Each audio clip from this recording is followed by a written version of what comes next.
ఈ రోజున జగన్మోహన్ రెడ్డి గారు గత ఎన్నికలకు ముందు నా తండ్రి పాలన అందిస్తాను, రాజన్న పాలన అందిస్తాను, రైతు రాజ్యం చేస్తాను ఎన్నో మాటలు చెప్తే ప్రజలు నమ్మారు. దానికి అప్పుడు అనుకూలించిన అంశాలు కూడా సొంత బాబాయ్ హత్య కేసు జరగడం, ఆయన మీద కోడి కత్తి దాడి జరగడం, ఇవన్నీ కూడా ప్రజలు ఏదో సరే కానీ చూద్దామని ఓటేశారు. ఈ రోజున ఇంకొక ఛాన్స్ ఇవ్వండి అంటున్నాడు. మీ అభిప్రాయం ఏంటి దాని మీద? ఇంకా ఛాన్స్ ఇస్తే పెనం నుంచి పొయ్యిలో పడినట్టు అవుద్ది. పెనం మీద నుంచి పొయ్యిలో పడ్డట్టు ఎందుకలా అంటున్నారు? కనపడుతుంది కదా రాష్ట్రం. ఆయన అంటున్నాడు నేరుగా డబ్బులు వేసాం మీకు అకౌంట్ లో, డబ్బులు కొట్టాడు కొట్టాడు 50,000 దోసులు చేశాడు. ఇంకెక్కడ ఉంది నీకు? ఇంకా ఆలోచన ఉందంటారా జనాల్లో? 50-50 ఉంటుంది. రాజశేఖర రెడ్డి గారు చంద్రబాబు నాయుడు చేసిన పథకాలు మంచి అని కూడా కొనసాగించే పరిస్థితి ఉండేది.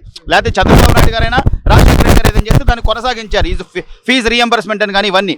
మరి ఈయన మాత్రం వచ్చిన తర్వాత ఎందుకు సార్ అమరావతిని ఎందుకని అంత ఇచ్చేసారు? రివర్స్ కదా, రివర్స్ లోనే చేశాడు అంతా.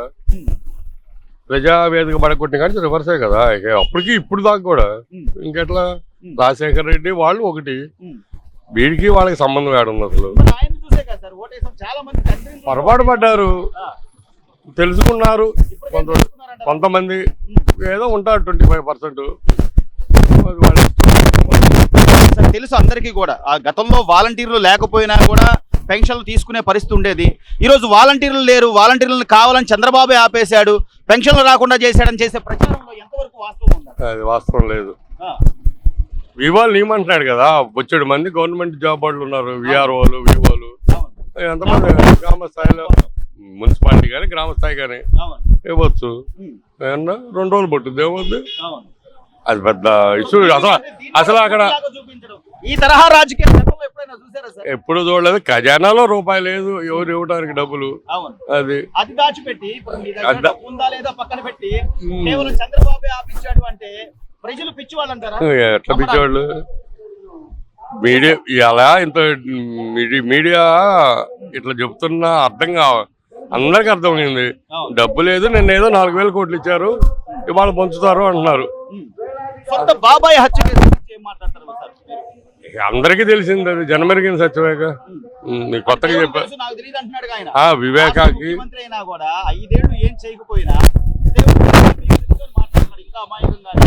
అదే పులివెందుల్లో మెజార్టీ తెలుస్తుంది కదండి. ఎవరు వాళ్ళకే తెలుసు, మనకంటే ఎక్కువ పులివెందుల్లో తెలుస్తుంది. కడప జిల్లాలో రాజధాని విషయం ఏంటి బాబా? ఈ రోజున 3 రాజధానులు అంటాడు. ఇంకా గెలవకపోయినా కూడా నేను వైజాగ్ నుంచి ప్రమాణ స్వీకారం చేస్తానని మాట్లాడుతున్నాడంటే 29 గ్రామాలు అల్లాడి ఆకులు మేస్తున్నారు. మరి వాళ్ళ భవిష్యత్తు ఏంది? నమ్మేక ఇచ్చింది. వాళ్ళ సొంత ప్రయోజనాలు అన్నప్పుడు అది ఎట్లా దానికి దీనికి ముడి పెడతాం అన్న సొంత ప్రయోజనాలు ఇదే. ఇప్పుడు వాళ్ళకి ఏది అసలు తినడానికి కూడా లేదు. అనబట్టే కదా వాడికి ఓట్లేసింది. ఇల్లు కట్టానంటేనే ఓట్లేసింది. మాట తప్పనంటున్నాడు కదా, ఆయనకే తెలియాలి, మనం చూడటం ఎందుకు?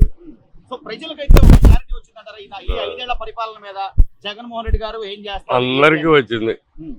అందరికి ఇప్పుడు పైకి మాత్రం ఎవరు మాట్లాడదల్లా. ఆ బటన్ 2 సార్లు నొక్కేది అప్పుడు చూపించుకుంటారు ఎవరైనా. మీరు పెద్దవారు వైఎస్ రాజశేఖర రెడ్డి పరిపాలన చూసుంటారు, లేదా రామారావు గారి పరిపాలన చూసుంటారు. ఇంత దౌర్జన్యంగా కానీ లేకపోతే ఇంత ఇదిగా కానీ ప్రతిపక్షాలను అనగదొక్కే ప్రభుత్వం ఉందంటారా? ఇండియాలోనే లేదు. ఓవరాల్ గా ఇండియాలోనే ఎక్కడా లేదు. ఇండియాలో లేదు, ఇండియాలో లేదు, ప్రపంచ దేశాల్లో కూడా ఉండదు. ఒక ఛాన్స్ అంతే, ఒక ఛాన్సే. ప్రజలు ఆలోచిస్తారా సార్ రేపు ఓటేసేటప్పుడు? ఇంకా ఆలోచించరండి, ఆలోచిస్తారు. మార్పు ఉంటుందంటారా? డెఫినెట్ గా ఉంటుంది. మార్పు ఖచ్చితంగా ఉంటుంది, డెఫినెట్ గా ఉంటుంది.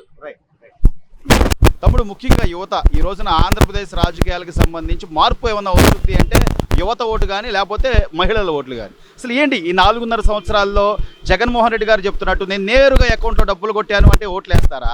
లేదా అభివృద్ధి కానీ లేకపోతే రాష్ట్ర పరిస్థితులు ఎలా ఉన్నాయి ఇవన్నీ చూసి ఓట్లు వేస్తారంటే ఎలా ఉంది పరిస్థితి? ఇవన్నీ చూసి అయితే ఓట్లేరు. ఏ కాడికి బటన్ నొక్కడం, యువత అంతా చెడిపోయారు, అంతా గంజాయి, మొత్తం యువత అంతా బాగా చల్లా చెదిరైపోయారు. ఉద్యోగాలు లేవు, కంపెనీలు రాలేదు. ఏ కాడికి బటన్ నొక్కటం, నేరుగా అకౌంట్లో పడటం, సోమరపోతులు అయిపోయారు పిల్లలు. అంటే ప్రజల మీదే వేస్తారు భారం, ప్రజల మీదే వేస్తారు. ఎప్పుడూ లేదు. ఎప్పుడూ లేదు. జనాలకి ఏంటంటే జనాలకి ఎక్కడికి 10 రూపాయలు ఇవ్వడం, 100 రూపాయలు కాయ చేయటం. జగన్మోహన్ రెడ్డి పరిపాలన ఇలా ఉంది. సో అంటే ఈ రోజు సెక్రటేరియట్ తాకట్టు పెడతాను, లేకపోతే ఆ ఆస్తులతో పెడతాను, ఈ ఆస్తులు పెడతానంటే ఎవరు సొమ్మని తాకట్లు పెడతాడు ఆయన? అదే ఎవరు సొమ్మని తాకట్టు పెడతాడు. అతను నియంత పాలన అయిపోయింది. అతని ఇష్టం ఏదైనా పెట్టేస్తాడు. రేపు మళ్ళీ ఎలా ఓటేయగలిగారంట 2019? ఎలా ఓటేయడంటే ఒక ఛాన్స్ అని ప్రజలందరూ చెప్పి ముద్దులు పెట్టి అని ఒక ఛాన్స్ ఇచ్చారు. ఇక దానికి ప్రజలు మారారు. ఇప్పుడు మార్పు వచ్చింది. అంటే ఇంకా నేను ఇంకోసారి ఓటేయండి, నాకు వైజాగ్ నుంచి పాలన చేస్తా, ఇప్పుడు మొన్నటిదాకా ఇక్కడ ఇల్లు కట్టుకున్నా, అమరావతిలో ఉన్నా, ఓటేయండి అంటే వేసారు జనాలు. ఇప్పుడు వైజాగ్ వెళ్ళిపోతా అంటున్నాడు, నమ్ముతారా? ప్రజల్లో మార్పు వచ్చింది. మార్పు అయితే ఉందంట. 100%. ఈ రోజున ఇక్కడ జనసేన తెలుగుదేశం అభ్యర్థిగా నాదెండ్ల మనోహర్ గారు తెనాలి నియోజకవర్గంలో నిలబడ్డారు. పవన్ కళ్యాణ్ గారు కూడా రాబోతున్నారు. అసలు ఏంటి మీ అభిప్రాయం ఏంటి? మీరేమనుకుంటారు? మనోహర్ గారు డ్యామ్ షూర్ గా గెలుస్తారు. ఎందుకంటే అతను ఇంతకుముందు మనోహర్ గారు Vijayawada pipe line water market కట్టడం కానీ ఏదన్నా కానీ అతను అభివృద్ధి చేశాడు. ఆయన బాగా జరిగింది. సో అంటే అలాంటివి ఈయన కూడా అంటున్నాడు కదా, నేను తెనాలి బండ్, ఇప్పుడు ఆంధ్ర ప్యారిస్ అంటే 3 కాలువలు ఉండేవి, ఆ 3 కాలువలు ఏమైపోయినాయి కనపట్లా. ఇప్పుడు ఈ రోజు నేనేదో తెనాలి బండ్ కట్టాను, అదే ట్యాంక్ బండ్ లాగా తెనాలి బండ్ కట్టాను అంటున్నాడు ఆయన. అతను వచ్చిన కాడి నుంచి రిబ్బన్ కటింగ్లు, ఇప్పుడు ఉన్న ఎమ్మెల్యే రిబ్బన్ కటింగ్స్, ఇక షాపింగ్, షాప్ ఓపెనింగ్, వీటికే పనికొస్తారు కానీ అభివృద్ధి అయితే లేదు. నేను లోకల్ అంటున్నాడు ఆయన. లోకల్ కాబట్టి ఆయన లోకలే కాబట్టి లోకల్ మాటలే చెబుతారు ఆయన. కానీ నువ్వు మంచి చేయకూడదు జరగాలి కదా. లోకల్ గా ఉన్నా కూడా నువ్వు ఏం చేసావు అనేది ఆలోచిస్తారుగా. అవును. ఏమైనా జరిగినాయి అంటావు తెనాల్లో? ఏవి అభివృద్ధి అనేది శూన్యం.